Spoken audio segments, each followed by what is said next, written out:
vairāk spēlētāju to visu kompozīciju rada. Klausies, treneru gadījumi ģērbtuvē, mēs kā konstatējam, viņi te ienāk, nolasa morāli, aiziet uz savu treneru istabu, bet ir arī bijuši, ka treneri taks pārda un ārdās pa ģērbtuvu katrā.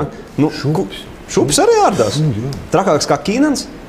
Kīnens, tas bija vispār forši. Viņam nāca melnie virsū mūsu. Kā tu zini, ka viņam melnie nāk? To varēja just jau tā kā? To pastāstīja mums mūsu ekipējuma menedžeri. Ok, nāk melnie. Viņi jau jūt. Šodien priekšnieks ir sliktā omā. Formā. Jā. Šie jau paņem viņam rezerves nūju, jo viņi zina, ka viņš izjūt uz ledus. Pēkšņi pēc pirmā metiena viņam kaut kas nepatīk. Pēc otrā nepatīk. Tā jau viņi zina, viņi jau sēž uz beņķīša. Tie mūsu ekipējuma menedžeri jau sēž gatavībā nūju tur, otro. Jā. Jo tā pirmā lido pāri bortam. Pirmā iemet tribīnēs. Iemet tribīnēs. Un tad pēc tam bļauj pāri visam bortam. Kur mana nūja? Un tie jau stāv gatavi, baigi apmierināti. Sniedz viņam nūju. Bet pats pos bija tas, ka šie jau atkal, būs šodien interesanti. Sēž, negaida, kad viņš tādi metīs to nūju. Pēkšņi tas brīdis pienāk. Bet viņš bija piemirsis, jo tieši bija nomainījušies tie noteikumi, ka aiz stikla, aiz vārtiem bija uzlikts tas siets augšā. Tīkls, jā. Viņš jau nav pārāk ievērojams. Viņš savās dusmās zina no pagrieziena, ka tā nūja met pāri bortam. Un šī pret to sietu apakaļ uz ledus. Viņš skatās, nezinu, ko darīt īsti, vai ne? Dusmoties vai smieties, vai ne? Paņem to nūju un vēl vienreiz pārmet pāri. Tad viņam izsniedz atkal otru nūju. Un ienāk vai ģērbtuvē tāds Kīnens? Ko? Tu esi sēdējis tumsā pie viņa ģērbtuvē. Tas ir arī viens no stāstiem. Tas ir no stāstiem, Irba to ir stāstījis. Izslēdz gaisu un pasēžā. To metodu viņš nepielietoja mums. Bet viņam bija daudz interesants tāds, Ģērbtuvē, ko viņš var izdarīt? Ģērbtuvē? Viņš var kā ķihanovs pieskriet klāt un sāk žņaukt kā? Neparedzams. Vislabāk kā apskaidrot neparedzams.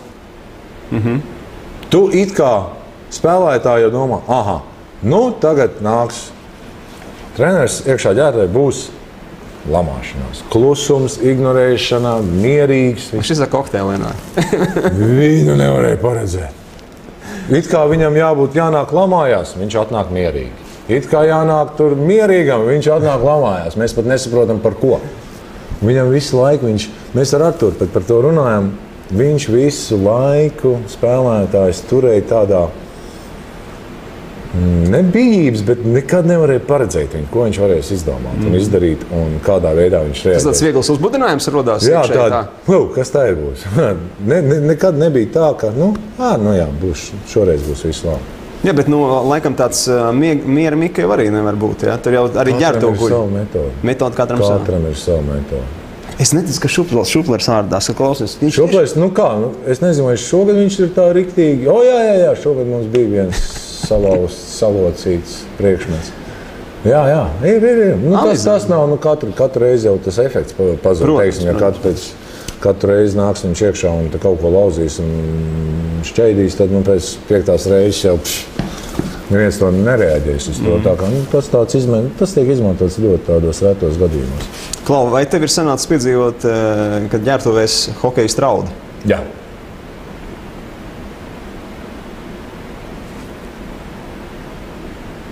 Ja neskaita bērnību, kad raudāja gan rīz vai pēc katras zaudētās spēles, tad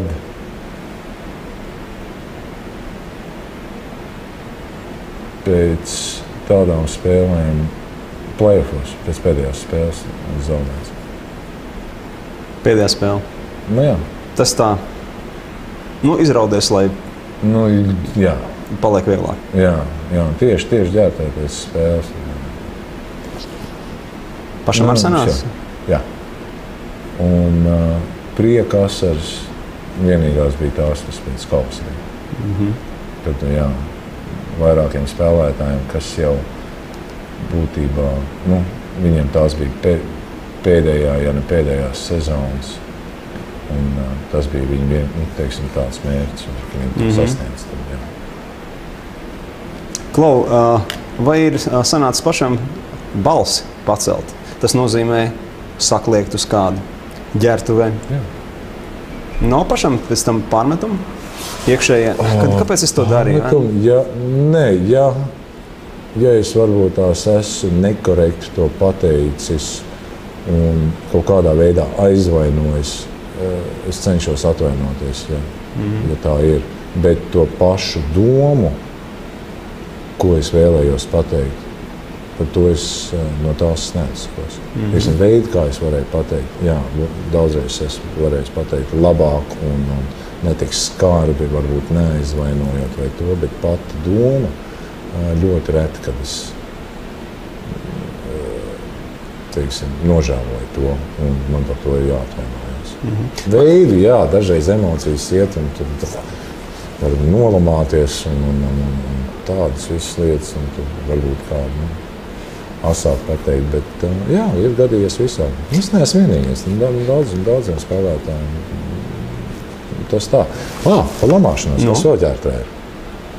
Nav viens tāds likums ir. Teiksim, dažreiz pēc spēlēm vai dažreiz uz treniņiem bērni atnāk spēlētāji un ģērbtuvē. Un tad ir tāds.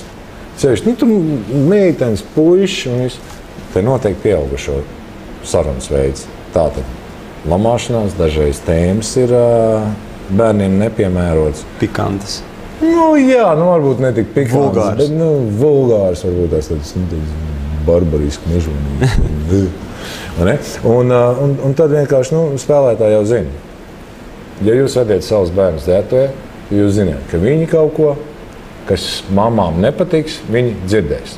Noteikti, ka viņi dzird to. Ne? Tā kā, paši uz savu atbildību. Jo, teiksim, dēļ viena bērna, ja es saprotams, ja es viņu redzu, ka bērniņš tur stāv, tad es taču nelietošu rupjas vārdus vai kaut kādus stulbus izteicienus.